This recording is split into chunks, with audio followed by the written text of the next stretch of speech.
दोस्तों नमस्कार। दोस्तों आप खुश हो सकते हैं, जिस बैंक में आपका पैसा है वो बैंक डूब गया तो आपको 5 लाख रुपए मिल जाएंगे। कल तक ये रकम 1 लाख रुपए तक की थी। यानी सरकार ने कमाल का काम किया है कि अब बैंक डूबा तो आपको 1 लाख की जगह 5 लाख रुपए अपने पैसे वही मिलेंगे। यानी ऐसा नहीं है कि अगर आपके 4 लाख रुपए जमा है तो आपको 5 लाख मिलेंगे, ऐसा बिल्कुल नहीं, आपको 4 लाख ही मिलेंगे। लेकिन अगर आपके उस बैंक में 10 लाख, 20 लाख, 50 लाख, 1 करोड़ कुछ भी है तो आपको सिर्फ 5 लाख रुपए मिलेंगे। और इस 5 लाख रुपए को लेकर DICGC यानी deposit insurance and credit guarantee corporation act पर कैबिनेट ने मुहर लगा दी है। सरकार अगला ढिंडोरा पीट रही है कि अब संसद भी मुहर लगा देगी। लेकिन जिस वक्त इस देश में बैंक के डूबने पर 1 लाख रुपए की व्यवस्था थी, उस दौर में कभी आपने इस स्थिति को नहीं सुना होगा कि बैंक डूब जाएगा क्या और बैंक डूबने पर 1 लाख रुपए मिलेंगे क्या। लेकिन अब सरकार कह रही है बैंक डूबा तो 5 लाख रुपए मिलेंगे। यानी इस देश के भीतर में बैंक डूबेंगे, इस देश के भीतर में बैंकों की स्थिति कंगाल होने वाली होगी। इस देश के भीतर में बैंकों से कर्ज लेकर फरार होने वालों की तादाद लगातार बढ़ेगी। इस देश के भीतर में कॉरपोरेट और इंडस्ट्रियलिस्ट यानी जो रईस हैं वो जितनी बड़ी तादाद में कर्ज लेते हैं और उस कर्ज की माफी सरकार कर देती है। अगर इन सारी परिस्थितियों को मिलाना शुरू कर दीजिएगा तो आपके जहन में कई सवाल एक साथ उठेंगे। पहला सवाल तो यही उठेगा, क्या वाकई PMC बैंक जो डूबा, जो PMC कोऑपरेटिव बैंक है, Punjab and Maharashtra cooperative bank, जो यस बैंक की स्थिति हो गई, जो लक्ष्मी विलास बैंक की स्थिति हो गई, आने वाले वक्त में क्या ये बैंकों को डूबने से बचाने के लिए ही सरकार ने मर्जर किया है या फिर बैंक डूब रहे हैं इसको छुपाने के लिए मर्जर किया है, जिससे बैंक की बुक ठीक दिखाई दे। कुछ भी आप सोच सकते हैं, लेकिन बैंक डूबा तो आपके हाथ में सिर्फ 5 लाख रुपए आएंगे और उसे भी आने में कम से कम 90 दिन जरूर लगेंगे। 90 दिन से पहले वो पैसा भी आपके हाथ में नहीं आएगा।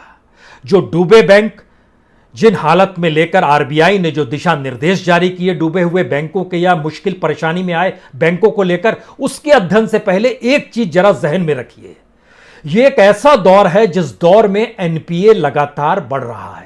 यह एक ऐसा दौर है जब बैंकों से लोन लेकर ना चुकाने वाले कर्जदार जो हैं उनकी संख्या लगातार बढ़ रही है। यह ऐसा दौर है जिस वक्त RBI के हाथ में भी इतना पैसा नहीं है कि वह डूबते बैंकों को सहारा दे सके, क्योंकि उसे भी सबसे ज्यादा रकम इस दौर में सरकार को ही देनी पड़ रही है। डिविडेंड की संख्या भी बढ़ चुकी है। एक वक्त था कि माना जाता था कि 50 से 55 हजार करोड़ से ज्यादा RBI डिविडेंड सरकार को नहीं देगा, लेकिन अब तो वह कितना भी दे सकता है। और सबसे बड़ी संख्या इस देश के भीतर में 1,76,000 करोड़ तक की आई जब एकमुश्त RBI ने सरकार को दे दिया। लक्ष्मी विलास बैंक में सरकार अगर या RBI अगर कुछ पैसा डाल देती तो वो बैंक की स्थिति ऐसी नहीं होती जो अब उसको सिंगापुर के बैंक DBS के हाथ में देना पड़ गया। DBS की भारतीय शाखा के हाथ में अब वो बैंक है। इसी तर्ज पर यस बैंक ने जो खेल खेला उसको भी रोका जा सकता था, लेकिन भारत की जो इकोनॉमी को चलाने के तरीके हैं उसमें इस बात की खुली इजाजत दे जाती है कि दरअसल बैंक का मतलब मुनाफा कमाना है, पैसा बनाना है, पैसे से पैसे को कैसे क्रिएट किया जाए। और उसके साथ समानांतर में सरकार बैंक के साथ खड़ी रहेगी जब तक वो पैसा कर्ज में उठाएगा और कर्ज में देगा। जब वो डूब जाएगा तो उसके ग्राहकों को अब 5 लाख रुपए मिल जाएंगे। खुश हैं क्या आप? क्योंकि अब जो हम आपको बताने वाले हैं उसको लेकर आप ध्यान से सुनने की कोशिश कीजिए, क्योंकि यह एक भारत में ऐसी स्थिति है जो दुनिया के किसी भी देश की किसी भी बैंकिंग प्रणाली में नहीं मिलेगी। भारत के भीतर में नेशनलाइज बैंक जब हुए 19 जुलाई 1969, उस वक्त 14 निजी बैंकों का नेशनलाइजेशन किया गया था और बैंकों के पास जो कुल पैसे थे उस समय 5,000 करोड़ थे और जो ब्रांच थे देश भर में उनकी संख्या भी 8,200 थी। लेकिन देखिए रकम जो थी 5,000 करोड़ में से, उसमें से बैंकों ने जो कर्ज दे रखा था वह 3,500 करोड़ रुपए का कर्ज दे रखा था। यानी बैंकों के पास लगभग 1,500 करोड़ रुपए ग्राहकों का पैसा था, बाकी उन्होंने कर्ज पर उठा दिया था। हम जिक्र इंदिरा गांधी के दौर का कर रहे हैं 1969। और अब आप 2021 में खड़े हैं। तो जरा कल्पना शुरू कीजिए कि आज की तारीख में बैंकों में कितना पैसा जमा होगा और उसमें से कितना लोन पर दे दिया गया होगा। इस समय देश भर के बैंकों में जो आम लोगों का पैसा जमा है या फिर जो भी इस देश में जितने भी खाताधारक हैं उनका जो पैसा जमा है वह 138 लाख करोड़ का है और उसमें से 101 लाख करोड़ रुपया कर्ज पे बैंकों ने दिया हुआ है। पहले भी कर्ज पर दिया गया जब हम 1969 का जिक्र आपसे कर रहे हैं कि 5,000 करोड़ में से 3,500 करोड़ रुपए लोन पर दिए गए, लेकिन आज की तारीख में 138 लाख करोड़ में से 101 लाख करोड़ रुपया जब कर्ज पर दिया गया है तो इसी दौर में कितनी बड़ी तादाद में एनपीए और रिटर्न ऑफ या फिर बैड लोन अगर सबको जोड़ना शुरू कीजिएगा तो बीते लगभग 6-7 साल में लगभग 20 लाख करोड़ रुपया आपको बैड लोन के तौर पर नजर आएगा, एनपीए के तौर पर नजर आएगा, क्योंकि जो एनपीए है यह तकरीबन 12 लाख करोड़ तक पहुंचा और जो सरकार ने रिटर्न ऑफ किया इस 6-7 साल में वह 7 लाख करोड़ से ज्यादा का है। तो ध्यान दीजिए, अगर इतनी बड़ी तादाद में पैसा कर्ज लेने के बाद जो विलफुल डिफॉल्टर है वो नहीं लौटा पाते हैं और सरकार वो रकम माफ कर देती है, पैसा तो इकोनॉमी का वही है, और जब वो पैसा नहीं लौट पा रहा और ये संख्या अगर बढ़ते बढ़ते 50% तक पहुंच गई, जो आपको तत्काल में लगभग 20% तक दिखाई दे रही होगी, लेकिन बैंकों के बुक को जब आप टटोलिएगा तो वहां पर यह रकम आपको 10 से 12% दिखाई देगी। लेकिन सवाल है, हमारे पास कोई पॉलिसी नहीं है, ऐसी पॉलिसी नहीं है जिसके जरिए बैंकों की इस लूट को रोका जा सके, और बैंकों की लूट अगर जारी रहेगी तो बैंक कंगाल होने की स्थिति में आएंगे ही, क्योंकि आज की तारीख में बैंक के अलावे देश में लोगों के सामने कोई दूसरी जगह नहीं जहां पर वो पैसा रख सकें या पैसे को सुरक्षित रख सकें। 1969 में इस देश के भीतर में 8,200 ब्रांच थे, लेकिन आज की तादाद में लगभग 1.5 लाख से ज्यादा ब्रांच है, 1,56,000 ब्रांच है। अब आप सोचिए, पूरे देश में बैंक ही एकमात्र प्रोसेस है जो कि लोगों की पूंजी को सहेज कर रखे, उसको देश के डेवलपमेंट में लगाए या खुद को कंगाल करते हुए कर्ज दे दे और कर्ज लेने वाला रईसी के साथ देश छोड़कर भी चला जाए और उनकी संख्या में भी इजाफा होने लगे।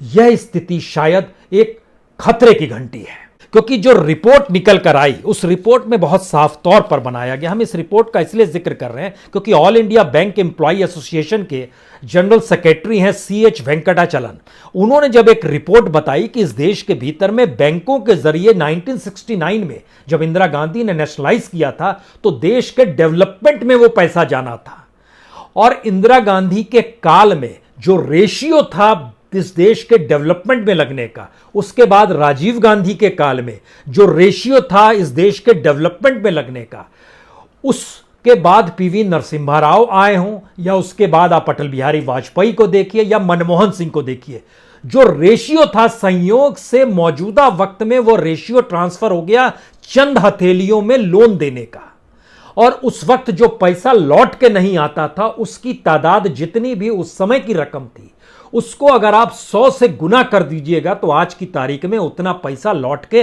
कर्ज देने के बाद नहीं आ पाता है।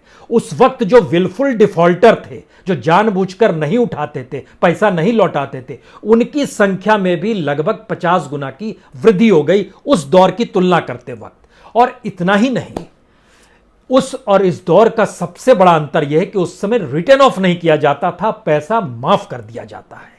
यानी यह कमाल की परिस्थिति, और इसके भीतर का एक अनूठा सच यह है, इस देश के जो टॉप 10 हैं जिनके कर्ज माफ कर दिए गए उसमें पंजाब नेशनल बैंक से जुड़े हुए 6 कर्जदार हैं, SBI से जुड़े हुए 1 कर्जदार है, SBI से जुड़े हुए 3 कर्जदार हैं, सेंट्रल बैंक से जुड़े हुए 1 कर्जदार है, और कुल रकम ये 10 जिनके कर्ज माफी हुई है ये 17,000 करोड़ से ज्यादा की है। जो डिफॉल्टर्स हैं विलफुल डिफॉल्टर्स हैं। लेकिन महत्वपूर्ण फिर इसके आगे की बात है कि वाकई अगर क्या बैंक कंगाल होते चले जा रहे हैं और पैसा नहीं लौटाया जा रहा है। जब उस आंकड़े को आप समझिएगा तो 2014 से 2018 के बीच में जो बैंकों से विलफुल डिफॉल्टर्स की जो कर्ज माफी कर दी गई उसकी संख्या और जो सरकार ने रिटर्न ऑफ किया उसको जोड़ दीजिए और जो एनपीए बैंकों पर मौजूद है उसको जोड़ दीजिए। यह इस देश में जो बैंकों द्वारा कर्ज दिया गया है वो आपको कागज पे 10 से 12% नजर आएगा, लेकिन ओरिजिनली यह रिटर्न ऑफ और जो माफी कर दी गई उसको जब जोड़िएगा तो पता चलेगा ये लगभग 20% तक छूने की स्थिति में आ गया। यानी जो 1,01,000 करोड़ रुपया कर्ज इस देश में दिया गया उसमें से ये मानकर चलिए कि उसमें से लगभग वापसी नहीं हो पाई। हम जो 1,01,000 बोल रहे हैं दरअसल यह 101 लाख करोड़ है। 138 लाख करोड़ में से 101 लाख करोड़ रुपया कर्ज इस देश में दिया गया है और 138 लाख करोड़ रुपया बैंकों में जनता का जमा है। अब यहां से अगला सवाल शुरू होता है, जब 101 लाख करोड़ में से लगभग 20 लाख करोड़ के लौटने की कोई व्यवस्था नहीं, तो क्या ये ऐसी स्थिति नहीं आएगी यह संख्या बढ़ते बढ़ते धीरे धीरे 50 लाख करोड़ तक पहुंच जाए? और 50 लाख करोड़ का मतलब है कि देश के भीतर पूरा बैंकिंग सिस्टम कंगाली की स्थिति में, क्योंकि यह 50% तक आ जाएगा। और आरबीआई की अपनी स्थिति भी ऐसी नहीं है कि वह इन बैंकों को खड़ा कर सके। अब आइए इस देश के भीतर में जैसे ही आप खुश हैं कि अब 5 लाख रुपए आपको मिल जाएंगे, हमें लगता है एक एक बैंक की परिस्थिति को समझने की कोशिश कीजिए। Punjab and Maharashtra cooperative bank, yes bank, Lakshmi Vilas bank, PMC जो है इस देश के भीतर में 1987 में बना था। इसमें जो अकाउंट होल्डर्स की संख्या है वह इस देश के भीतर में तकरीबन 16 लाख अकाउंट होल्डर्स इससे जुड़े हुए हैं, जिनका तकरीबन 10,727 करोड़ रुपया वहां पर जमा है। लेकिन याद कीजिए हुआ क्या था सितंबर 2019 में, आप सिर्फ 1,000 रुपए निकाल सकते हैं। उसके बाद बढ़ाई गई, अब आप सिर्फ 10,000 रुपए निकाल सकते हैं। फिर कहा गया आप 50,000 रुपए निकाल सकते हैं और आज की तारीख में भी आप 1 लाख रुपए से ज्यादा वहां बैंक से नहीं निकाल सकते हैं। यह हम पीएमसी बैंक का जिक्र कर रहे हैं, जिसने अपने तौर पर एचडीआईएल जो कंपनी है वो housing development and infrastructure limited, उसको लोन दे दिया था अपने लोन की कैपेसिटी से ज्यादा। वो लोन देने की स्थिति में जो कुल था 8,300 करोड़ था, 6,226 करोड़ रुपए उसने लोन दे दिया। आरबीआई सचेत हो गया, उसने बोला ये तो खेल हो गया, आप तो लूट जाएंगे और कंगाल हो जाएंगे, तो आपके ऊपर मोरेटोरियम लगा दिया जाता है, जिसके बाद ग्राहकों को अपने पैसा निकालना मुश्किल हो गया। ये कमोवेश हर स्थिति में आई है स्थिति, यानी कर्ज जब आप देते हैं और बाद में पता चला कि कुछ बैंक के अधिकारी और जो एचडीआईएल के प्रमोटर थे राकेश और सारंग बाधवान साहब, इनके बीच में आपस में पैसे के लेन देन, यानी जब आप बैंकिंग प्रणाली को नेशनलाइजेशन की जगह प्राइवेटाइजेशन की दिशा में ले जाते हैं तो प्राइवेट सेक्टर उससे मुनाफा कमाने की दिशा में लग जाता है। यह नजारा पीएमसी के जरिए बाखूबी नजर आया। इससे आगे एक कदम यस बैंक बढ़ गया। यस बैंक तो 2004 में ही खुला था। इसने कमाल किया जब 2018 में इसने लोन लेना शुरू किया, और लोन दुनिया भर के अलग अलग जगहों से, चाहे वो एडीबी से लोन ले रहा हो, ओपिक से लोन ले रहा हो, यूरोपियन इंडस्ट्रियल बैंक से लोन ले रहा हो, ताइवान जापान के बैंकों से लोन ले रहा हो। स्थिति धीरे धीरे इसकी ऐसी आ गई कि पैसा आ गया तो इसने लोन देना शुरू किया। जिनको लोन दिया वो कंगाल होते चले गए। Cafe Coffee Day, CG Power, Jet Airways, DHLFL, IL and FS जो 90,000 करोड़ के कंगाली की स्थिति में आ गया। यानी जिनको आप लोन देते हैं वो अपने आप को धीरे धीरे दिवालिया बता देते हैं।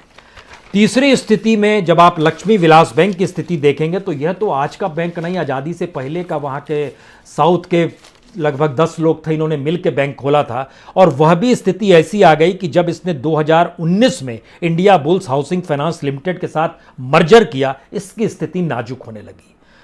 मुश्किल यह नहीं है कि नाजुक स्थिति होती है, आरबीआई उसको कैसे लेकर आए। सवाल यह है कि जो जनता का पैसा इन बैंकों में जमा होता है उसके बाद वहां पर एक ऐसी स्थिति आती है कि अपना ही पैसा निकालने की जद्दोजहद में लोग फंस जाते हैं। कहीं 10,000 की लिमिटेशन, कहीं 25,000 की लिमिटेशन, कहीं 50,000 की लिमिटेशन। सवाल यह है कि ऐसी अगर बैंकों की स्थिति अभी नजर आ रही है तो सरकार ने क्या राहत देने भर के लिए या एक झुंझुना लोगों के हाथ में थमा दिया है, आपको 5 लाख रुपए तो मिल जाएंगे।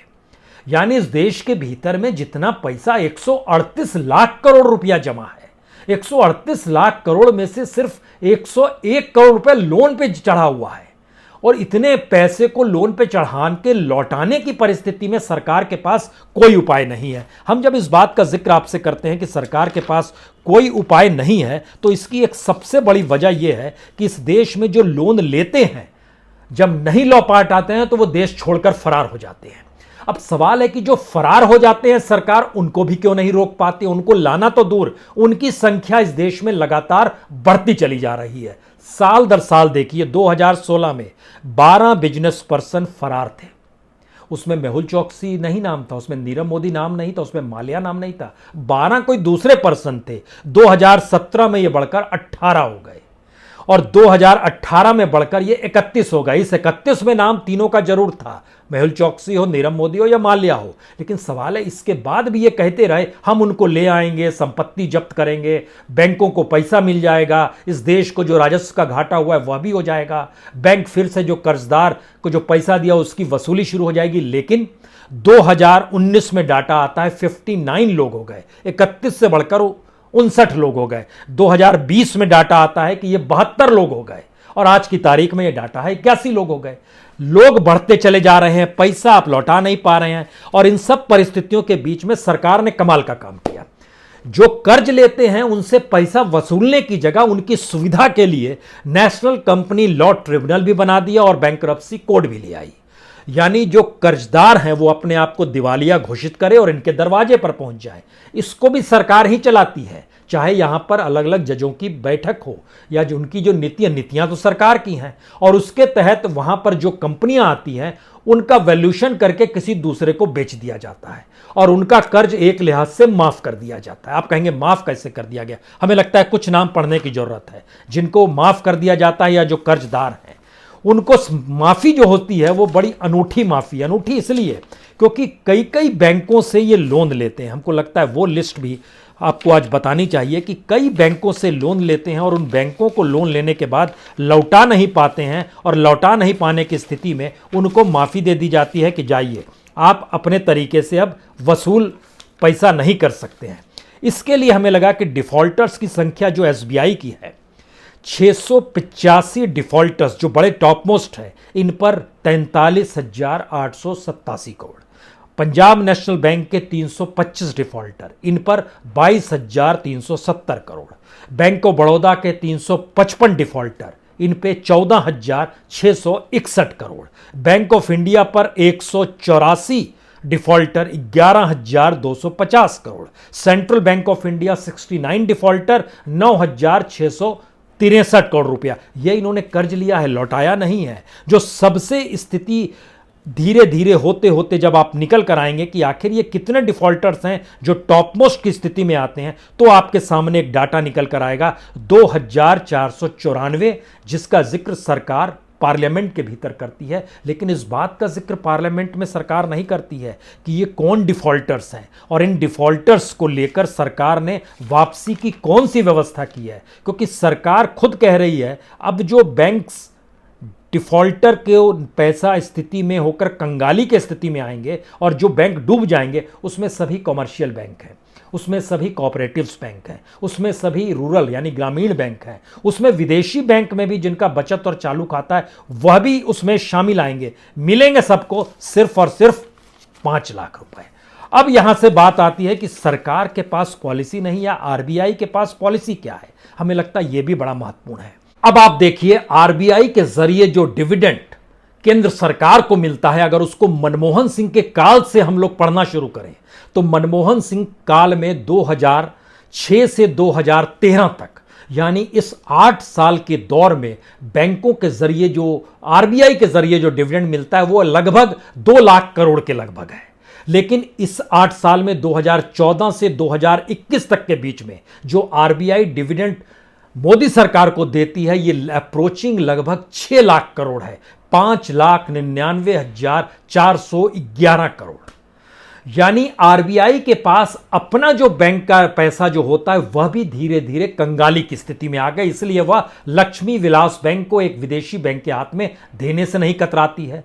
वह यस बैंक में किसी तरीके से ग्राहकों को तत्काल राहत देने की स्थिति में नहीं आ पाती है। वो पीएमसी बैंक में भी जो मुश्किल आती है उसको भी सुलझा पाने की स्थिति में नहीं आ पाती है क्योंकि उसके पास पैसा ही नहीं है।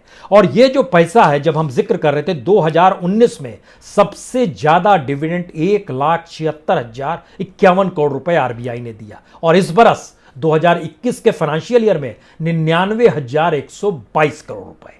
सवाल यह है कि सरकार क्या बैंकों को इस दौर में लगातार कंगाल बना रही है, और जो रिटर्न ऑफ किए जाते हैं, जो माफी दी जाती है, यह भी बड़ा रोचक है, क्योंकि हम एक बार जिक्र बार बार कह रहे हैं, कंगाल होते बैंक आने वाले वक्त में डूबेंगे ही, और अगर बैंक डूबेंगे ही तो जो उनका पैसा वहां पर जमा है वो 5 लाख से ज्यादा नहीं मिलेगा, और 5 लाख 1 लाख से 5 लाख किया गया है, 5 गुना किया गया है। लेकिन इस दौर में बैंकों के डूबने की परिस्थिति लगभग 100% बढ़ गई है पहले की तुलना में, क्योंकि हमें लगता है कुछ चीजें देखिए, जैसे एक जूम डेवलपर है, इनका धंधा रियल एस्टेट से जुड़ा हुआ, ये ग्वालियर से आते हैं, सरकार ने छापा मारा, सब किया, सारी चीजें की, इनको पकड़ा, जेल में डाला, तमाम केस डाल दिए गए, ये अलग मसला है। लेकिन सवाल है, देखिए पीएनबी 403 करोड़ रुपया माफ हो जाता है, एसबीआई 375 करोड़ रुपया इनका माफ करती है, यूको बैंक 308 करोड़ माफ करती है, यूनाइटेड बैंक 250 करोड़ रुपया माफ करती है।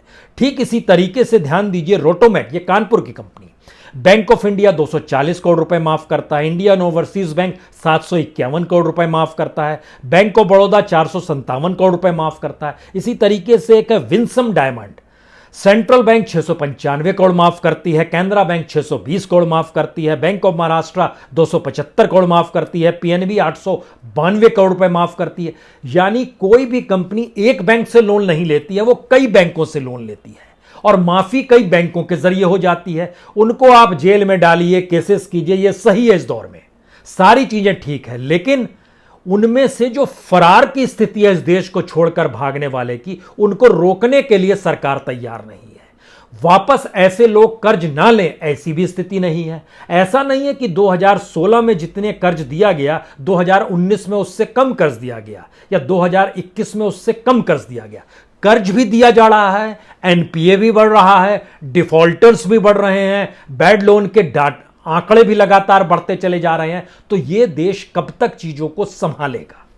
संभालेगा तभी तक जब तक आपके पास एक हद तक चीजों को संभालने की परिस्थिति रहेगी। और ये 1 लाख से 5 लाख की जो झुंझुने की स्थिति है, उसमें सरकार सिर्फ एक गारंटी ले ले इस देश में कि आज के बाद कोई बैंक नहीं डूबेगा। डूबे या ना डूबे, लेकिन वहां पर जिनका भी पैसा है वो पूरी तरीके से पैसा सुरक्षित रहेगा ना, सुरक्षित पैसा नहीं रहेगा, उसमें से सिर्फ हम 5 लाख रुपए दे सकते हैं। इस परिस्थिति में इस देश की इकोनॉमी अगर आकर खड़ी हो गई है तो कुछ सवाल हमारी आंखों के सामने होने ही चाहिए। बैंक डुबाने वाले पर कोई कार्रवाई क्यों नहीं होती है?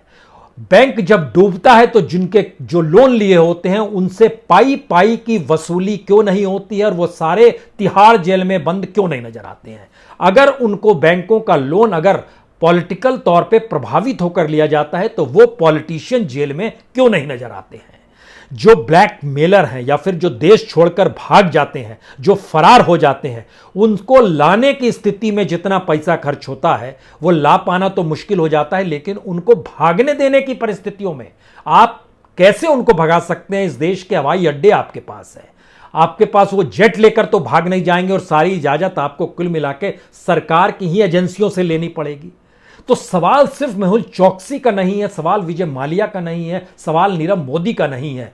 फरिश्त तो लंबी दर लंबी होती चली जा रही है, क्योंकि 81 लोग अगर फरार हैं, 2,500 से ज्यादा अगर टॉप के जो कर्जदार हैं वो विलफुल डिफॉल्टर हो गए हैं, और इस देश के भीतर में जो आप रिटर्न ऑफ कर रहे हैं उसकी तादाद बीते 7 बरस में लगभग 7 लाख करोड़ को पार कर गई है, और इस देश के भीतर में एनपीए भी 10 लाख करोड़ से ज्यादा है, और इस देश के भीतर में जमा 138 लाख करोड़ में से 101 लाख करोड़ तो कर्ज पर ही उठाया हुआ है। वो हो सकता है कुछ अच्छे काम में भी लगाओ, उसमें सारे तरह के कर्ज आते हैं, जो एजुकेशन के लिए भी लिए जाते हैं, जो हेल्थ सेक्टर के लिए भी लिए जाते हैं, जो पावर सेक्टर के लिए भी लिए जाते हैं, जो इंफ्रास्ट्रक्चर के लिए भी लिए जाते हैं, जो सरकार के पीएसयूज भी लोन पर, वो सारी चीजें अपनी जगह पर है। लेकिन ध्यान दीजिए, परसेंटेज धीरे धीरे बढ़ते चला जा रहा है, और सरकार ये कहने को तैयार नहीं है बैंक नहीं डूबेगा। सरकार ये कहने को तैयार नहीं है बैंक डूब जाए तो भी आपका पैसा सुरक्षित है। पॉलिसी आपकी है, उस पॉलिसी के मातहत कानून आपका है, उस कानून को इंप्लीमेंट करने वाले नौकरशाह ब्यूरोक्रेट पॉलिटिशियंस के पॉलिसी मेकर्स आप ही के हैं। पार्लियामेंट भी आपकी है, इस देश के तमाम इंस्टीट्यूशंस भी आपके हैं। लेकिन जनता अगर ना हो तो किसी देश का मतलब क्या। लेकिन उसके ही पैसे की गारंटी उसको नहीं है, सिर्फ 5 लाख रुपए मिलेंगे। अब आपको लगता है कि खुश हो लिया जाए तो खुश हो जाइए, और अगर आपको शक शुबा है तो फिर इस देश में सरकार से सवाल कीजिए, या एक सवाल खुद में जान लीजिए, क्या वाकई 5 लाख रुपए से ज्यादा बैंकों में रखना खतरे की घंटी तो नहीं है। बहुत बहुत शुक्रिया, बहुत बहुत शुक्रिया।